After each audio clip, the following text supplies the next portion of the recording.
Biringra Jojo Brisienne. Brièvement, je vais vous présenter cette motion portant sur l'inscription des racines chrétiennes de la Corse à la collectivité de Corse. M'appuyant sur une proposition de loi en 2016 d'Éric Ciotti, que je salue par ailleurs, député niçois de ma famille politique, relative à l'inscription des racines chrétiennes de la France à la Constitution. Au-delà de la Corse, notre ancien président Valéry Giscard d'Estaing avait voulu inscrire les racines chrétiennes de la Constitution européenne. Notre culture issue du fond des âges, disait Charles de Gaulle, dans Mémoire d'espoir. En Corse, comme ailleurs, le christianisme a marqué les sociétés européennes, avec la philosophie grecque et du droit romain, la Renaissance et le siècle des Lumières qui s'en sont inspirés. La République est laïque, mais d'influence et de valeurs chrétiennes. Sans le christianisme, il n'y aurait pas de laïcité. La laïcité existe uniquement dans des pays aux racines chrétiennes. Nous sommes, et heureusement, dans un pays démocratique où nous vivons libres de croire ou de ne pas croire. Comment ne pas voir ces racines, ces fêtes populaires autour de la religion chrétienne, comme le Catenaccio à Sartène, la Santa di Ugno, la Casamance, la Madonnunca à Ajaccio, ou encore la San Gisè à Bastia. Notre terre, notre île, la Corse, est de tradition chrétienne. Mais au-delà du fait religieux, et j'insiste, c'est une réalité culturelle et historique qui a changé nos modes de vie, notre architecture et notre calendrier civil.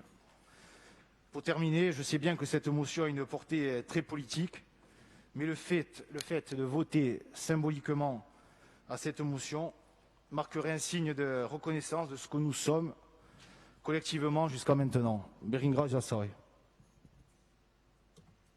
Ringraziavi. Alors, c'est un sujet très intéressant et très important. Je vais me permettre quelques mots, mais simplement pour ouvrir le débat, une réaction à chaud en quelque sorte, en ce qui me concerne, parce que nous ne voulons pas donner l'impression, en tant que responsable de la collectivité aujourd'hui, je parle pour moi-même, mais également pour les représentants du conseil exécutif, nous ne voulons pas donner l'impression de ne pas avoir de point de vue sur le sujet, ou pire, d'être gêné par une telle motion. Je parlerai bien entendu à titre personnel, puisque cette question n'a pas fait l'objet d'un débat au sein de notre majorité, et encore moins au sein de l'Assemblée de Corse. Moi, je pense qu'effectivement, les racines chrétiennes de la Corse, et même de l'Europe, sont difficiles à nier. L'Europe, pour être un peu schématique, c'est la chrétienté. Ensuite, dans un ordre chronologique, c'est le monde gréco-romain, bien sûr, l'Antiquité gréco-romaine, la chrétienté ensuite. Et puis les Lumières, un peu en tension, enfin, ou tout à fait en tension avec la chrétienté, puisque les Lumières ont à un moment donné affirmé, je dirais, une autonomie philosophique et politique. Mais c'est vrai que cette autonomie aussi politique était plus ancienne. Ça s'est développé à partir d'une époque bien plus ancienne que le XVIIIe siècle, c'est-à-dire le siècle des Lumières. Et même l'autonomie du politique, un des précurseurs, c'est saint Thomas d'Aquin, qui n'était pas un laïc. Et donc, en fait, c'est le courant chrétien qui a produit lui-même l'autonomie du politique. Après, il y a eu un long cheminement. Dante Alighieri, par exemple, de la monarchie, a donc également posé quelques jalons pour une laïcité. C'est dire que ça part de très loin et que c'est une évolution complexe, et la sécularisation a aussi des racines chrétiennes paradoxalement. Je parlais de saint Thomas d'Aquin qui a développé une autonomie du politique par rapport à la théologie. Alors, l'Europe, oui, c'est tout ça, c'est notamment ces trois piliers, l'Antiquité gréco-romaine, la chrétienté, les Lumières. Alors tout ça, c'est un équilibre, bien entendu. C'est un équilibre. Bon, il se trouve que les Lumières ont été différentes selon les pays. En France, les Lumières ont été largement anticléricales.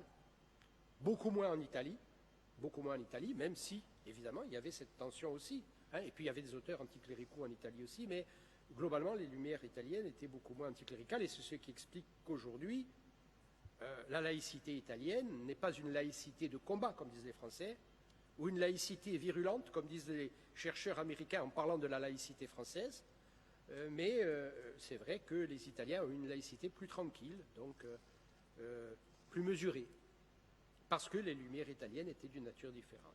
La Corse était, au XVIIIe siècle, dans l'environnement italien.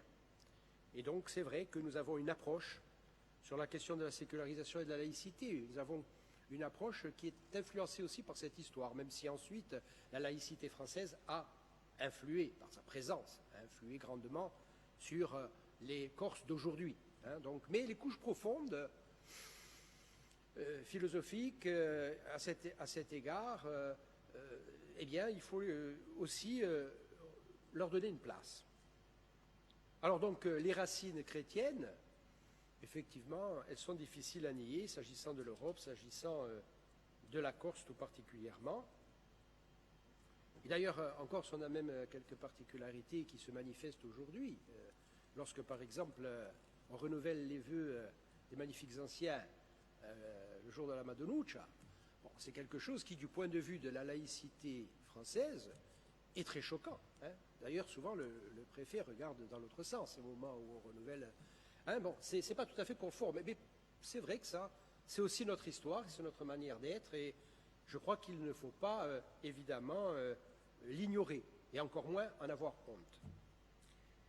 Après l'affirmation de ces racines chrétiennes, avec cette expression racines chrétiennes, à l'heure où nous parlons, ça pose aussi d'autres problèmes qu'il faut analyser. Hein. Bon, il faut peut-être décaper les mots. Il ne faut pas non plus avoir peur des mots parce qu'ils ont eu un mauvais emploi à un moment donné. Mais souvent, quand on parle de racines chrétiennes aujourd'hui, ce sont de drôles de chrétiens qui utilisent ces expressions. Mais pas toujours. Pas toujours. Par exemple, des gens qui se veulent plus chrétiens que les autres, mais qui pensent que c'est normal de laisser dériver un bateau en pleine mer, en difficulté, qui va aller à Valence et qui risque d'affronter une tempête, et qui disent non, non, mais surtout, il ne faut pas accueillir ces migrants, Dieu est libre, et aller savoir ce qu'ils vont nous faire. C'est pas très chrétien. Et donc, on voit bien là les problèmes tels qu'ils se présentent. C'est complexe. Hein.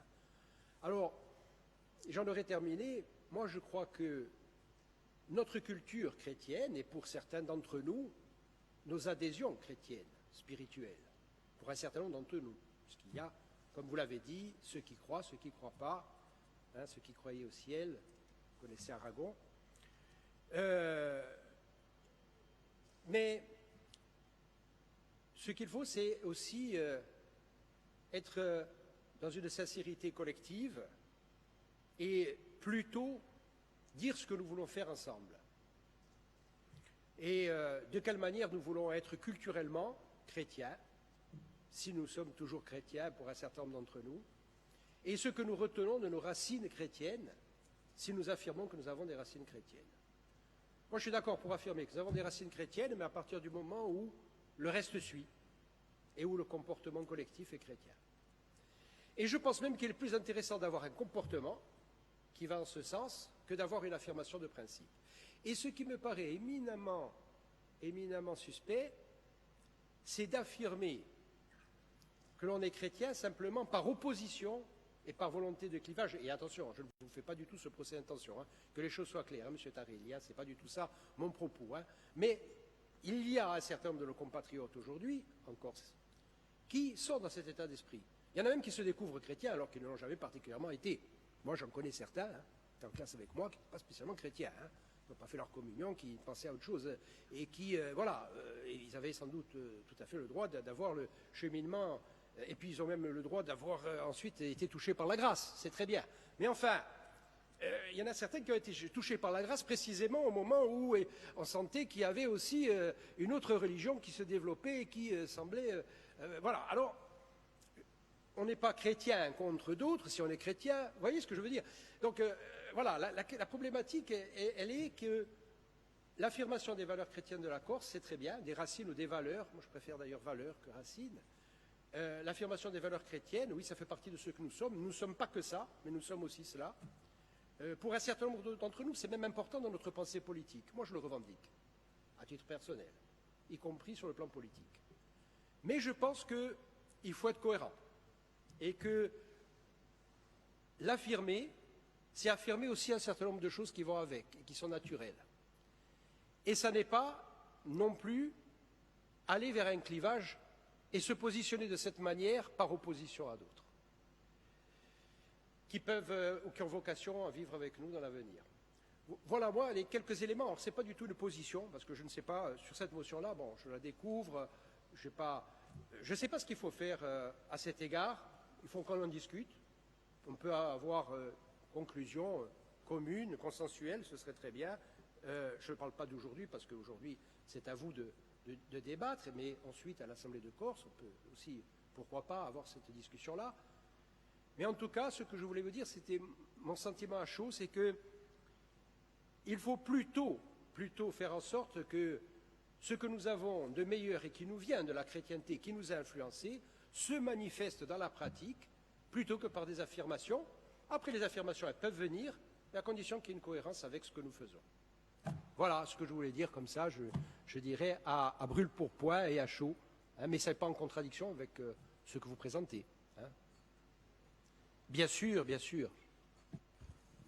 Monsieur Talamone, très clairement, j'aurais dit la même chose il y a 50 ans, comme en 2020, je m'oppose à personne. Après voilà, ça fait partie de notre identité quand même, en tant que Corse quand même, ça prend beaucoup de place et il n'y a aucune arrière-pensée dans mes propos. J'aurais dit la même chose avec sous un autre contexte particulier. Voilà, merci.